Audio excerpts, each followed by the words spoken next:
Now, do you hear me? Okay, so I have been talking without them hearing me. So you didn't hear anything until now?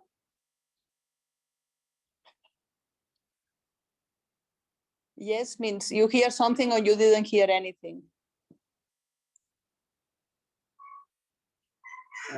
We are hearing.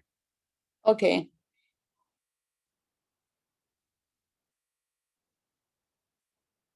Okay, we didn't see. So did you hear what is this problem of the decision problem? Not yet. And what? Not yet. Okay. So what I was saying, because this is what I was writing before, I'm sorry, I didn't realize that you didn't hear. So what I was writing before, it's that before understanding what is a quantum computer, okay, we have to understand what is a problem, okay? And the way to understand what is a problem is to understand, okay? So the problem came in the following way. So all these things of Hilbert, you have not heard me when I was explaining. Have you?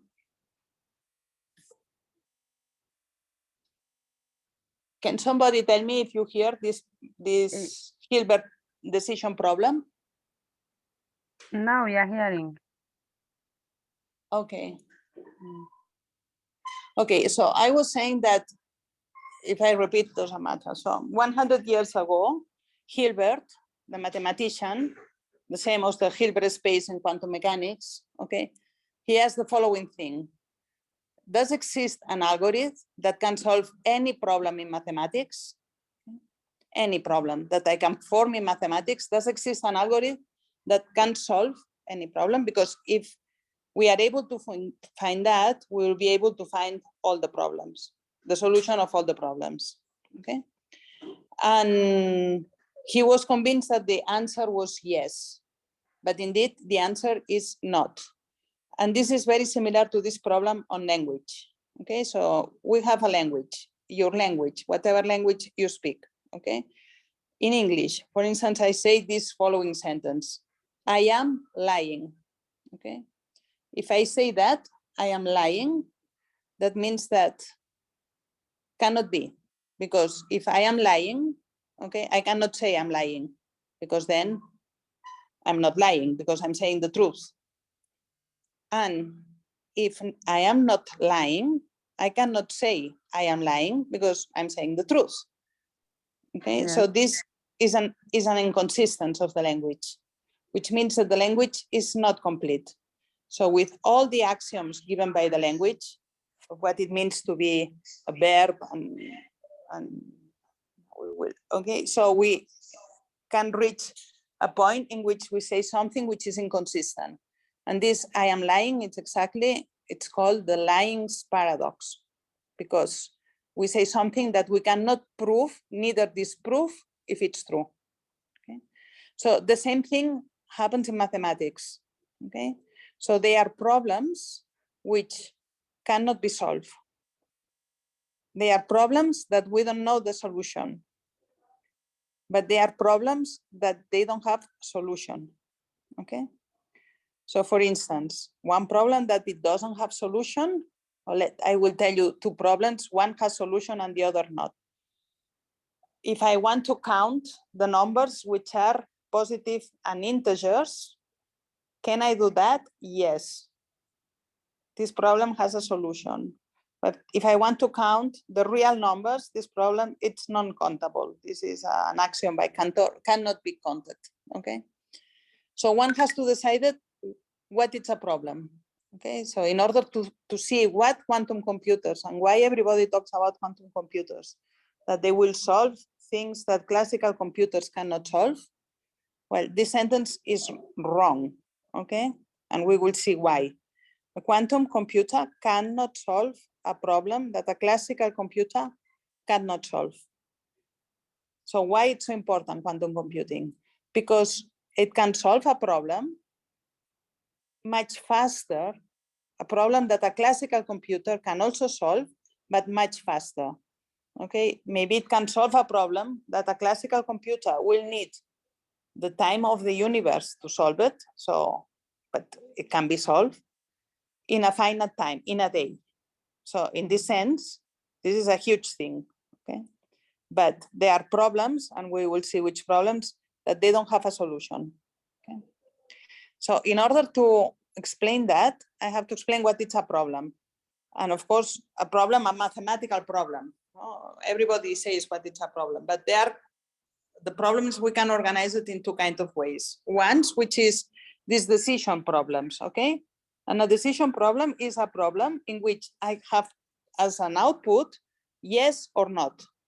So, and I was saying, imagine that I draw a graph, which I have some vertices, okay?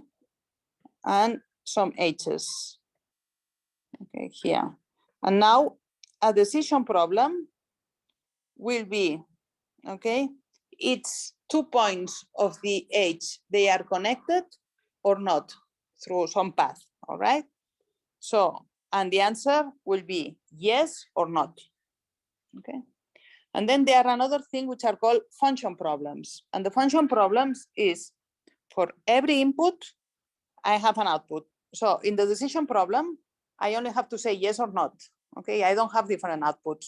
So I can map any problem that I want into a bit. Yes, which is 1, and no, which is 0, okay? Another decision problem. I give you a number and I ask you, is this number a prime number or not? Is this number prime? And the answer is yes or not. There is nothing else I can say, okay? Then there are function problems. And function problems is for every input, I have a priori a different output. So a function problem will be that I have this net that I have put here, okay? Or another one, another graph, as complex as you want. You know, we will see graph theory, it's very complex, okay? And this is why internet, why traffic lights and all these things, everything is very complex, and artificial intelligence plays a very important, significant role here. And now I can ask, which is the shortest path to go from A to B, okay? And then I will find it, okay? So how many vertices I have to go from the shortest? And then I can ask from A to C, and I will have a different solution, okay? So this is computing a function, okay? This is the function problems. So, and how do we write all these things? So formally, we have to write, I mean, the thing which is incredible is an algorithm is a set of rules. Now, what is an algorithm? Let me show here what is an algorithm. So an algorithm is a set of rules that we very often use. Okay, so for instance, this algorithm, okay, in order to solve a problem. So I ask you the following thing. I say, okay, let's do the following mathematical operation, which is 27 plus 14, okay? And then we have an algorithm, which is from the Chinese or Arabs, I think it's Chinese, I want to say maybe, which is the following. So I put a number, so I have, my question is this one, how much it is 17 plus 14, okay? And then I say, yeah, how I calculate that? I have an algorithm, I put it like that, and I say first column, 7 plus 4, 11, I have 1, 2 plus 1, 3 plus 1, 41, okay? This is an algorithm.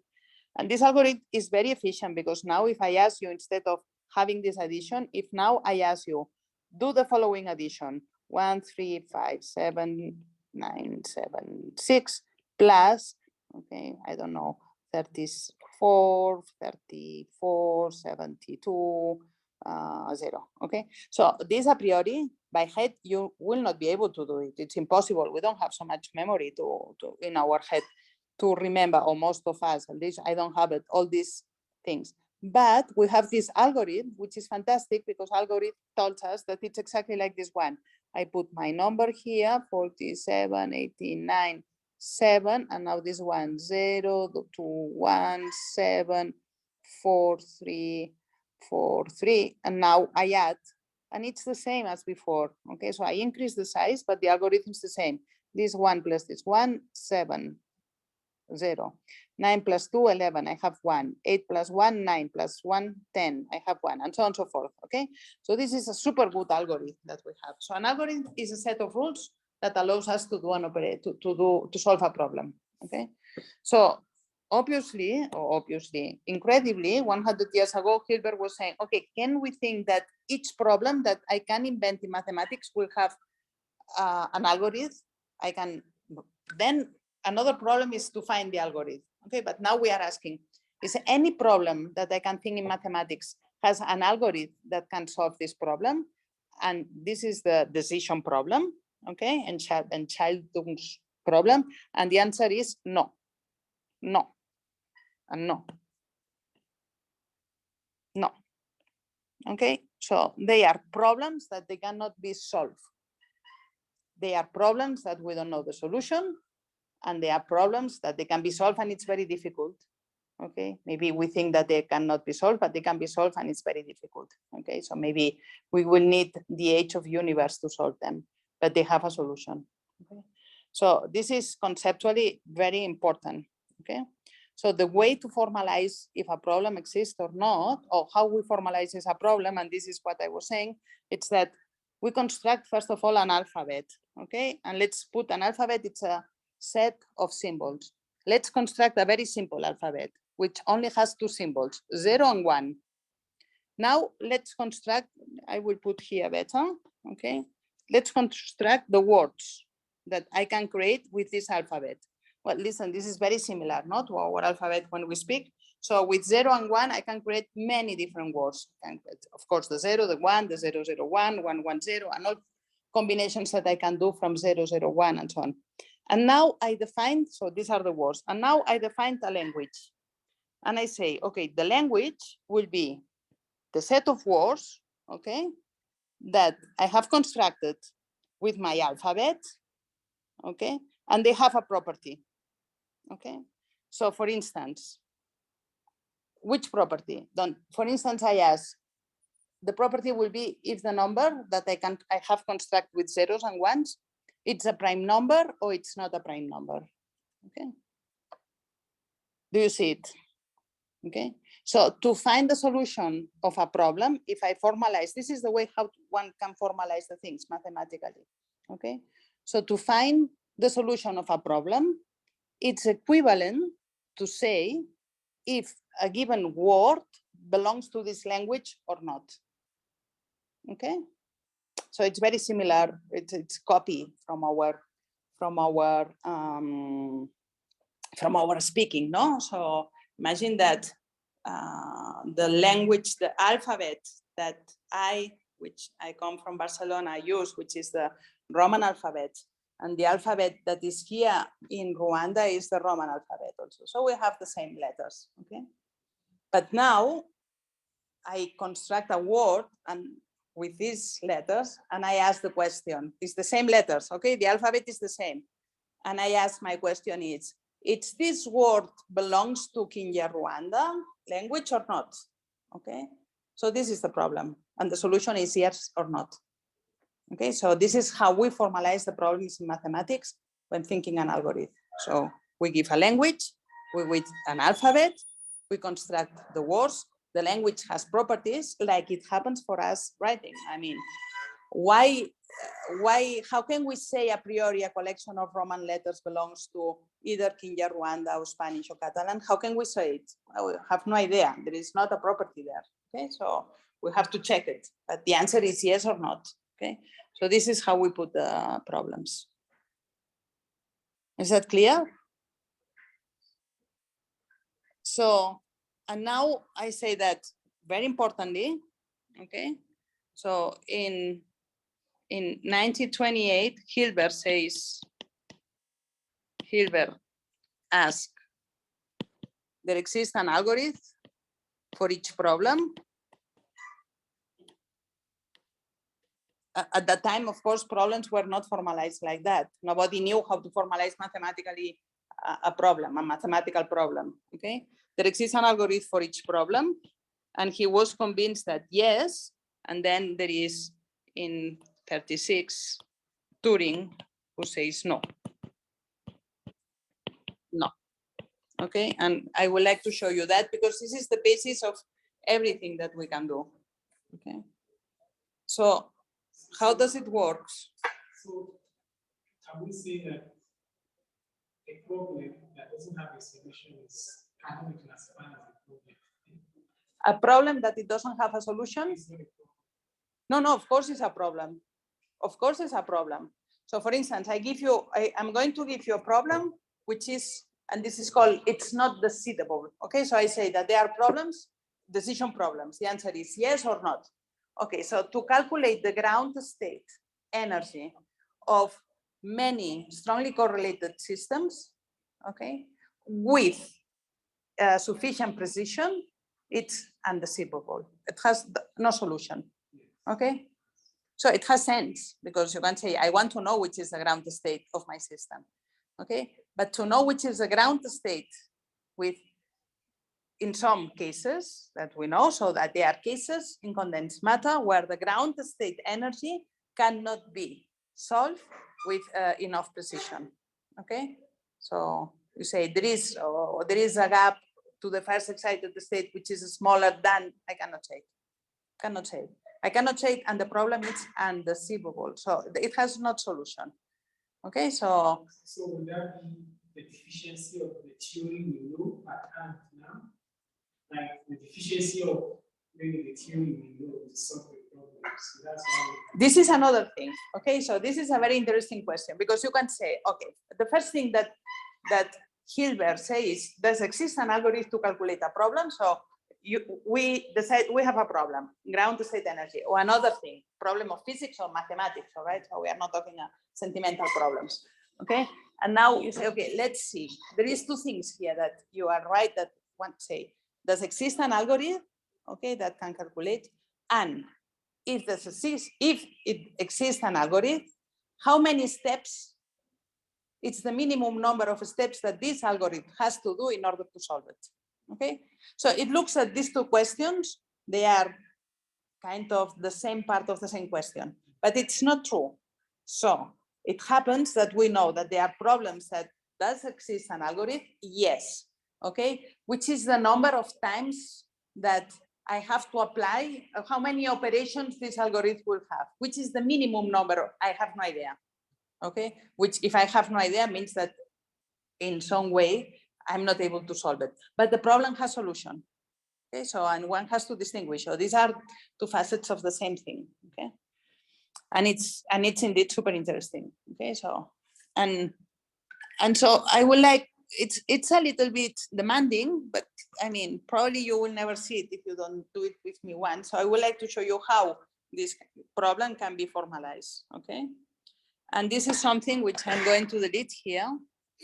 Okay, and so how Turing reached these things? Okay, so Turing and Church, they say, okay. So the way that they reached this conclusion that saying, no, they are problems that they cannot be solved. Okay, I'm going to say it in the following way. They are problems. If a problem cannot be solved, it cannot be solved with a Turing machine. And there is no problem that can be solved if it's not with a Turing machine. Okay, that sounds completely esoteric because we don't know what it's a Turing machine. So, and I would like to show what it's a Turing machine. Okay, so a Turing machine is the ideal of a computer, and it has nothing to do with the computers that we are using now, the ones that they will use in 1,000 times, or the ones that they were using 1,000 years ago, which was this, I don't know how it is called in English, to make additions. The Chinese, they use this, the Arabs, they use, sorry, not the Chinese, the abacus, no? An abacus, you call it like that? It's this very old, an abacus was this kind of thing that it was like that, and has some, so it's an apparatus like that, okay? Which was invented by Arabs, I think, and it's in order to do additions very fast. This is a computer, okay? So it's no difference, okay? So any computer that we can think of, and it doesn't matter now, quantum computer is also like that, okay? It's a Turing machine. So this is how Turing was formalizing this word of what is a computer. At that time, there were not computers, okay, very few. And what it's, well, indeed, there were not computers still. He is the father of computation. And what is the solution of this decision problem? And it works like that. Okay, so it's a little bit tedious, but I think it's very nice to go once to these kind of things. Okay, so let me delete everything. I will give you then the transparencies, which were much better, but I'm sorry. I don't know why. Well, because I didn't spend time today thinking how to do it. I could have done it much better, but okay. So let's see what it's a Turing machine. It's a Turing machine.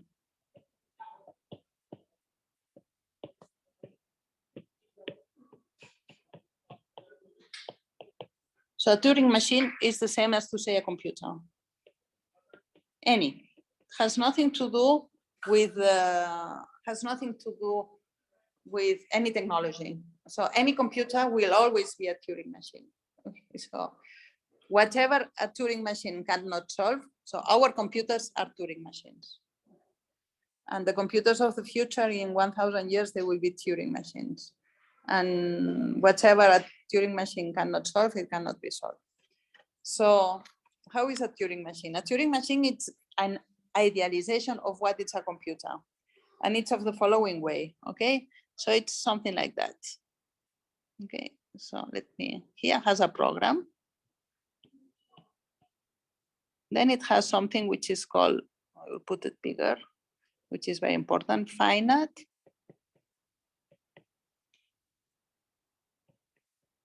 size, finite state control.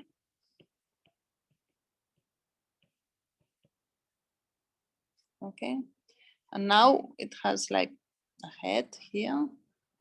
This is, put it like that.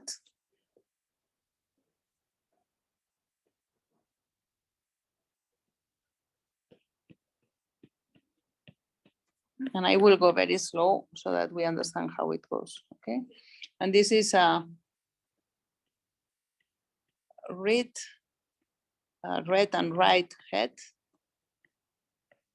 And this is a tape. Okay, so it's a one-dimensional tape. So let me explain you how it works, okay? So this finite size state control, this is like if it was the microprocessor, and we will see what it works, okay? So it has a finite set of states, which I will call it key 1, key 2, key M, okay? And it has two special ones, which is key 0, oh, no, sorry, key start,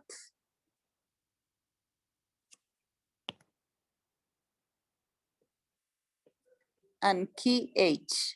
And key H means halt, to stop, okay? And key Q, S means to start. And M, it's finite. And it's relatively easy to prove that if M is big enough, it doesn't matter already, okay? So it doesn't matter if I increase more M, okay? And so M, it's a finite, it's a fixed constant for each machine. I fix M, I don't know, 1,000, whatever, okay? And I have these things, QS and QH. QS is Q start, and this one, so it starts here, start and halt, which means stop, okay? And we will see that this machine, okay, if a problem has a solution, this machine will stop. Maybe it will take a long time, but it will stop. So it will be a moment that it will be the state of the finite state will be QH, halt, okay? And then we have a tape here. A tape is like if it was a memory and it's infinite, okay? So it's infinitely long. And in this tape, it's separated by these tape boxes, okay? I have these boxes.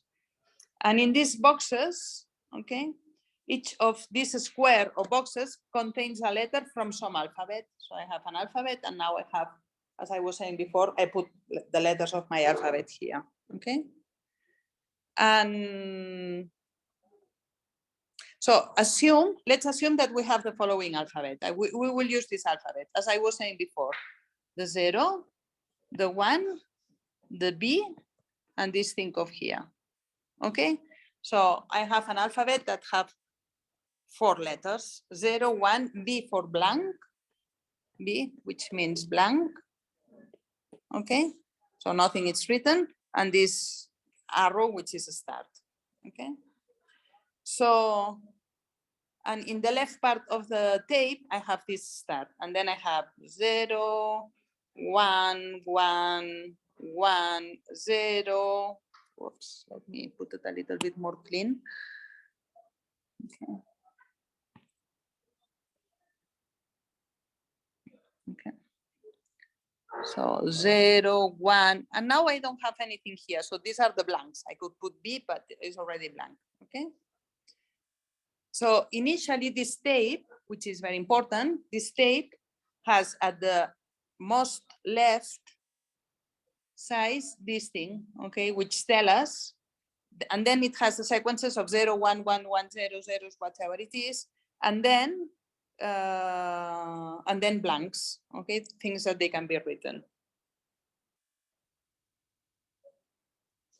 Okay, and what else it has? Then it has, okay, so it goes like that, okay? And the program is the thing that we want to compute. Now this computation, it goes step by step according to the program that we have, okay? And if the current finite size state here, it's QH, then the computation halts and the output, okay, it's a 0 or 1 because we have this alphabet and it's not a blank letter. And this is the output, okay? So this kind of machines is going to solve a decision machine.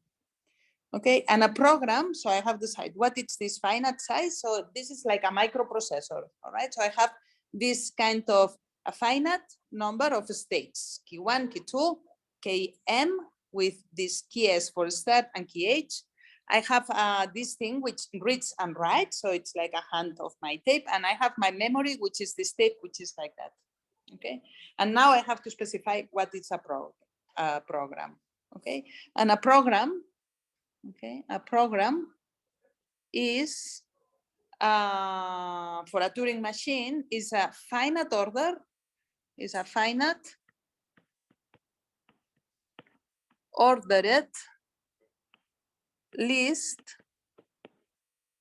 of program lines. Okay, let me give you an example, okay? This is a program line, Q, X, Q prime, X prime, and S. This is a program line. And now let's understand what it is, okay? And this is saying, okay, the Turing machine has to search for a line that starts with the finite state control in Q. Okay, well, I have put Q and Q prime, doesn't matter, okay? And the symbol in the tape, so in general, this is X, okay? So it looks in the programs, which is a list, is a finite order list of lines of this one. It looks if there is one, which is KX, okay? QX, sorry, okay? And if it doesn't find this, it doesn't exist, okay? It stops, so it halts. And if it finds it, what it has, it changes Q by Q prime, okay? X by X prime, and then S will be always be, S is always -1, +1 or 0. And it means if it's -1, the red and hat goes to the left. If it's +1, it goes to the right. And if it's 0, it doesn't move. Okay, so this is, we don't understand anything. You shouldn't understand anything, but this is how it works. Okay, so this is how a computer works. Okay, so again, it has these 4 times. It has this finite number of M's, okay, of Q's, which I ordered it from 1 to M. And it has 2 special ones. It has a list of program series, okay, which is its orders, okay? So say, look if there is a Q with an X. If I find it, okay, if I find it in my Turing machine, okay, then, so this is my internal state, and this is the language for my alphabet, okay? So from my language, okay? And this is Q from the internal, from the finite system control, okay?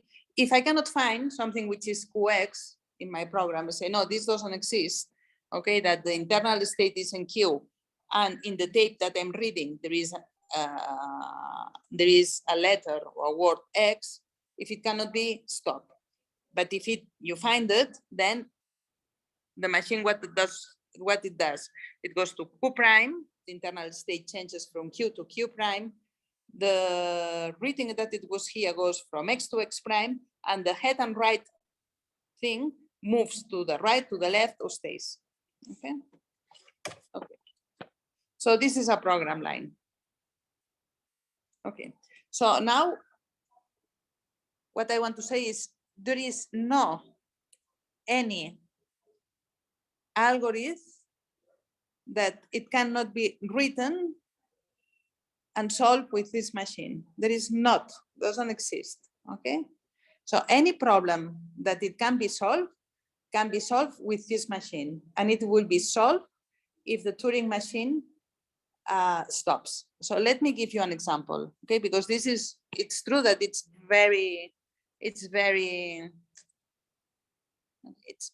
kind of a little bit esoteric, no? But I give you an example, okay? Which is the following. I'm going to write this example, okay? Imagine that I have, okay, let's see how it works. Imagine that X, okay, it's a binary number, okay? And now imagine that M, it's equal to 3. So I have K1, K2, K3, plus key start and key halt, okay? And so the machine starts with a binary number on the tape.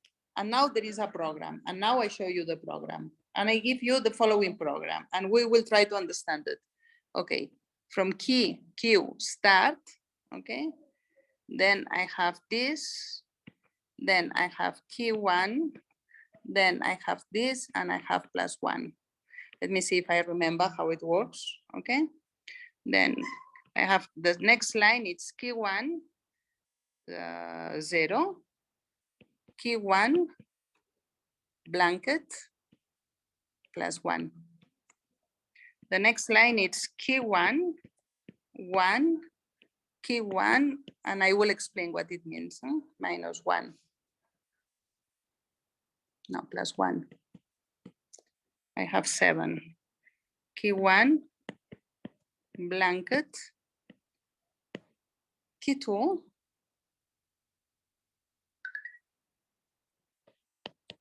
blanket, -1. Key 2, blanket, key 2, blanket, -1. I hope it will fit. Q, key 2, go, Q3, go, +1, and it finishes with this, whoops, it finishes with this one. I put it here very small, Q, key 3.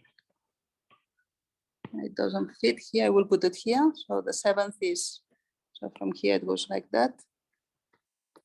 Key 3, B, key H, 1 and 0. Okay, so let's try to understand what this computer is doing. Okay, so I start in QS, okay, it's the started, okay, and then I get in the starting point, I'm here in my tape, I move to Q1, I write still this thing, and I move +1, I movement here. And now I have these 3 lines of here that they are telling me, okay? So when I have moved a +1, so I started, and that was, let me see if we agree, okay? Let me delete this, and I put it like that. Okay, so I started here in Q stat, my tape was in plus, okay? I moved to Q1, I stay here, okay? I on this position, I don't write anything, and I move one. I move to this step of here. Now, in this step, if I found a 0, so if it was a 0, okay, I say my initial state in the finite doesn't change, is Q1, okay? I put a blank here, so nothing here. Take it, I put it white, okay, as an output, and move one. So I go here. If when I was Q1, here I found a 1, I stay in Q1, I put a blanket, so I leave this, and I move +1, okay? And I move +1, so I'm not doing anything. And now, the third one, if I started in the initial state Q1, it was blanket, okay? I move to Q2, okay? In internal state, I change the internal state. I leave a blank, so I don't put anything, and I go back. Okay, so it sounds mysterious, but anyway, so next step. Okay, I was in Q2, okay, and the same, if it was nothing, it's a blank. I stay in Q2, it's a blank, and move -1. And now I arrive here. If I'm in Q2, I go to the start, I move the initial state to Q3 on my finite state. I don't write anything, and I move one step. And last step, if I was Q3, it was blanket, I halt, okay, and I write a 1. Yeah, it's like that. I write a 1 here, okay? And now you can say, what I have calculated with this thing so complicated? Okay, well, I have calculated this function. This is how you calculate this function. F of x is equal to 1 for any x. It's a trivial function, doesn't matter, but this is how it works, okay?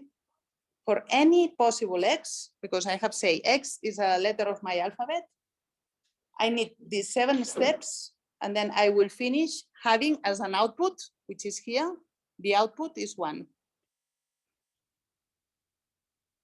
Okay.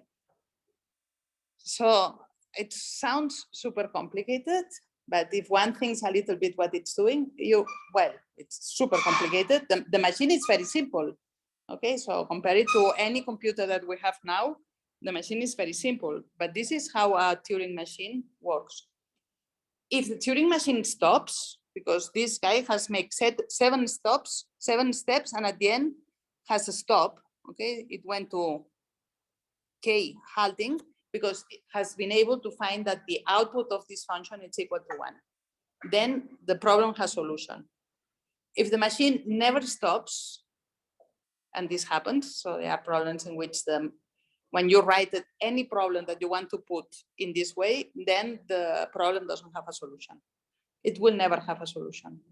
It's not a problem that we don't know enough. It's that the problem doesn't have a solution.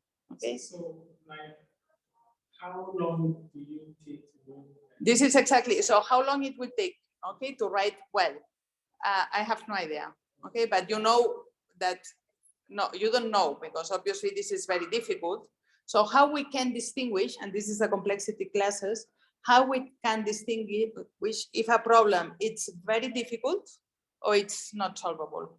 How can I know if a problem, if the solution of a problem, of mathematical problem, using a Turing machine, okay, takes me the age of the universe, how can I solve it? Okay? Because there's no way I can solve it. So how can I distinguish if this is solvable or not solvable? Okay. This is something quite complicated, and I have no idea. Okay, so but there are problems that I know that they are not solvable. Okay, and this one, which I tell you, is to calculate the ground state of a strongly correlated system with some precision. So this problem, it sometimes says the gap of this of some ground state energy, so it's undeciphering. So I cannot decide it if it's smaller than this precision or not. Okay, so the gap between the ground state and the next excited state. Okay? I cannot decide it if it's smaller than this quantity. I will never be able to solve it. Never, ever. Why I'm asking so is because there are some problems you try to solve with condensing and you say the calculation fits like one. Yes, this is exactly. Now you have to say, okay, how you distinguish between a problem which is very difficult and a problem that it cannot be solved. Okay, and these are what it's called the complexity classes. Okay, so you have to put these things here, and then let me see, and then you can see, okay, how are these complexity classes. So the first thing, okay, so you do this Turing machine, which is patapam. Okay, so this is now the theorems of computing science. No, it says if there is a Turing machine, one, okay, that I call M, such that for all the words which are in the language, okay, the machine halts, okay, then the machine rejects this X. So for instance, imagine that I want to ask this problem, is this number prime or not? Okay, so I construct machine that it's able to, for each word that I can construct with my alphabet, okay, I'm not saying all the prime words, numbers of the world. Imagine that I have, I don't know, construct some, and if the machine it's able to reject it, to say no, it halts, so stops and says no, it's not prime. Okay, this means this problem has a solution. If in the contrary, okay, well, then you can say that there is a machine such that for all the words that you have in the alphabet, imagine that stops and accepts these words. But there is a word which is not in the alphabet, and the machine then either stops or runs forever. Then we say that it's a problem which is recognizable. Okay, so it's the way to put this kind of things. So the thing which is important, it's that an algorithm is set on this machine. So if you want to construct you have to construct an algorithm, which is super complicated. Okay, you want to solve a problem, and if you want to solve a problem, you have to construct an algorithm to your machine to solve, even if you are doing not with a machine. Okay, so when you solve a problem, you are getting a set of instructions to solve something. Okay, so the way to think, okay, has to be done in this way. Okay, in this Turing machine. Okay. So for instance, problems which are typical in these sets, countable sets. I give you a countable set and I say a set of numbers is countable, can be counted, okay, if it has the same cardinality that the integer numbers. It's like that, okay? So are integer numbers can be counted? Yes, you can count integer numbers, okay? Why? Because you can create a Turing machine and you create an algorithm, okay, that can count all the numbers. So every time that there is an integer number, stops, halts, okay? So it's able to recognize all the numbers which are integer. It will take whatever, but it has a solution. This is what I want to say. It's two different problems, okay? One is to have a solution, and the other one, how long it takes, okay? And now you can say, okay, it's the set of real numbers. So the set of integer numbers has the same cardinality as n, and it can be counted. Is the set of real numbers countable? No, it cannot be counted. Doesn't have a solution. Okay, so this is something which is known, and you can show it with the Turing machine. You're showing with a Turing machine. Okay, that you will find that the Turing machine, there will be real numbers for which it will never stop. Okay, so it will be going on forever. So this problem has not a solution. It will never have a solution. Okay, so Turing expects us to know that a problem, before solving that problem, can be solved or cannot. His theorem. Exactly. This theorem says that, okay? But if you want to solve a problem, okay, so his theorem says that, okay? So any problem that can be solved, the Turing machine, which is a computer, will solve it, which is equivalent to say, I will give a set of these instructions, this program that I wrote like here, which is relatively simple. Maybe it will have a lot of lines. Okay, maybe it will have the number of lines, I don't know, but I only have a finite number. So this is it's very incredible that everything can be done like that. Okay, so it's a machine that it has M, which is finite number of internal states. So this is the microprocessor. Okay, so now we don't solve the problems like that, and this is what I will do the next time. We solve it with a circuit. Okay, this is another way to solve it. Okay, and this is how we do it in quantum. Okay, with a quantum circuit.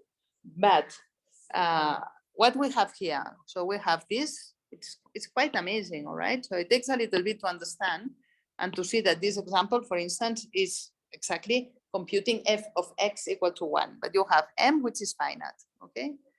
A program which is a set of lines which is finite. The only thing which is, if you want here, ideal, it's that this tape is infinitely long. It can run for always, okay? It's like saying you have a memory which, you have the computer which has a memory which is infinite, which doesn't exist. So this is an idealization. But otherwise, this is how it works. Any computer works like that. So Turing machine would not be able to tell me that your algorithm is bad. No, this is another thing, exactly. This is fantastic. So you say, okay, Turing machine will tell me if there exists an algorithm for that or not, okay? And now this is the question that you are asking. And which is the good algorithm, okay? So give me, so in other words, here we'll say you are asking me, how many program lines I need to compute this function? Give me that, okay? So in this case, I tell you, you need 7. If you have that m is equal to 3, okay? And you have this alphabet, which is 0, 1, you need this 7, okay, in this case. Okay. But in general, this is another problem, and what the computer science, they do that, okay? They say, which is the best, okay? So which is the one who requires less program lines, or in a quantum circuit, which is the one, or in a circuit, okay, in our computers, which is the one which requires less depth, so less number of gates. Okay, so if I'm able to do it with less number of gates or operations, this is the best algorithm. Okay, so these two things, they look like they are related. Okay, but it's not always the case. So, so I give you an algorithm, and you are asking me, is this the best one? Turing says, I give you this algorithm. It can be solved, but nobody tells you this is the best one. Okay, so this is another problem, that they are, it looks like they go together, but they don't go together. So I can give you an algorithm which solves the problem, and it's super bad. So for instance, imagine a very simple example and very silly, no? So we were saying that when we add things, okay, this algorithm that we learn in the school is super good, no? Imagine. I'm going, maybe I will say something which doesn't have any sense, but this is the funny thing to explain things, because you always have questions that one has never thought.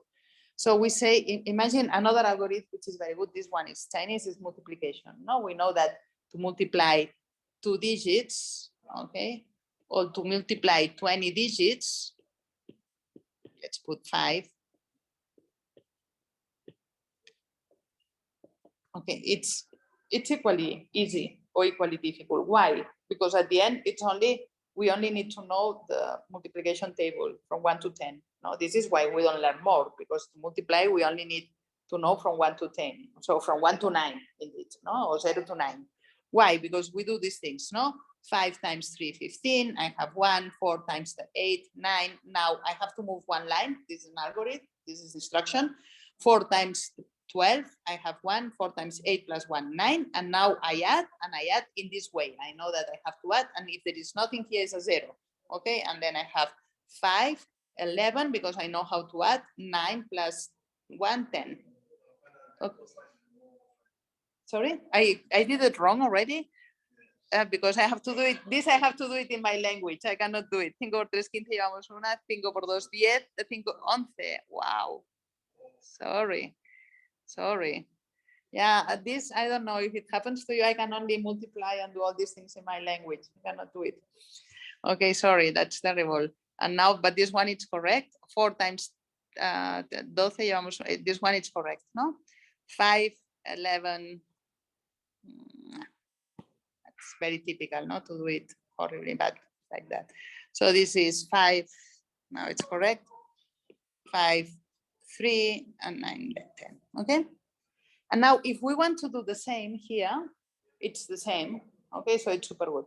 But now imagine that instead of that, in the school, they teach you something different, okay? Which it could be, no? Imagine that they teach you. Don't do it like that. Do. First, multiply the first number for all of them, okay? And then you have this number, okay?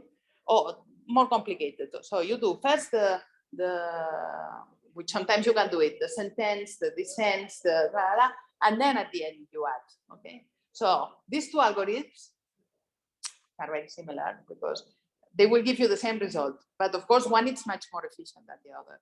So Turing machine tells you there is an algorithm. It's efficient, no idea, and it's very difficult question. It's very interesting. So this is thousands of people which works in companies doing algorithms all the time are doing that. Okay, I say, okay, I know I want to solve this. I want to do an algorithm.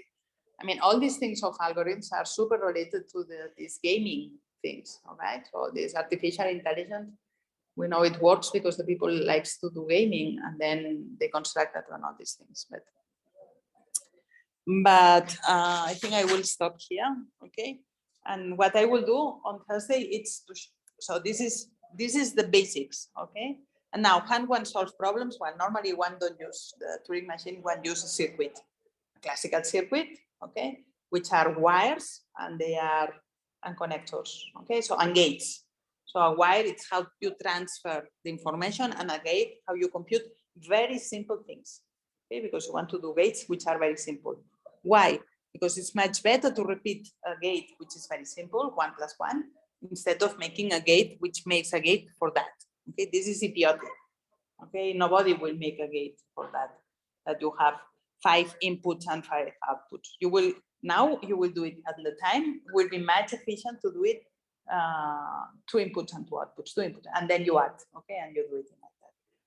And then I will show you which is the difference between a classical circuit for computation, the ones that we use, so with gates. So what does it has to do? So you have many operations, and now any algorithm tries to put the things in the most simple way. Okay, so you look for the minimum number of gates. Why? Because it's much more efficient to repeat a gate than to have 2 gates different. So you check for this universal set of gates. Okay, so the minimum number of gates that any operation that you can do that can be done, okay, you can obtain it replicating these gates. And then you do the same in the quantum circuit model. And then what I want to show is that when you use a quantum, so the laws of quantum physics, there is no problem that you can solve. Okay, when the people say, with this thing we have solved something classically cannot be solved. It's false. It's impossible. Okay, a quantum computer cannot solve any problem that a classical computer cannot solve, because a quantum computer is a Turing machine also. So there is no way. I don't know. I mean, I say 1,000 times. I don't know. I cannot say 1,000 years how it will be. But the quantum computer, I mean, I cannot imagine it can be anything different. It's a Turing machine also. The only thing is it can solve it much faster. Okay. So the problems that in a classical computer with a classical circuit will take exponential. So there are let's say 2 kinds of problems. Okay, so these problems like that, these problems are polynomial. Okay, we call it P. Why? Because if I increase the input, the size of the input, the solution, the time that I take in increasing, it goes like the input number. So if I have here 1, 2, 3, 4, 5 multiplications, how much I will take? Well, I will take 5 times to the multiplication of a number by a number and then add it. Okay, so this is polynomial. But there are problems which are non-polynomial. So when I increase the input, my algorithm to find which is the output will not grow polynomically on time and on resources. These are non-polynomial. These are called NP. Okay, and inside of the NP, there are ones which are NP hard. They cannot be solved. Okay, they cannot be. They don't have solution. There are many thousands. If one can solve, the other ones will be solved. This is what we believe. Okay, so it's, and then they are the ones which they grow exponentially. And this is out of any question. Okay, so if you increase the input by a factor 2 and your solution goes like 8 to the 2, okay, this is a disaster. Okay, if you increase the input by a factor 10 and your time to solve this goes to e to the 10th, you can imagine this cannot be in any way solved, all right? So these are more or less the three classes. And what a quantum computer can do, maybe, okay, or there is some evidence that it happens, is that it changes a little bit the complexity. So something which was solvable, but very complex or in very hard time, changes the complexity, okay? And that's it. Okay, and we stop here. So, sorry, it was a little bit disorganized, but I will pass you the transparencies. If there is any question.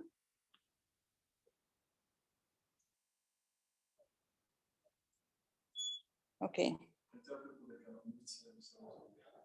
Sorry. Yeah.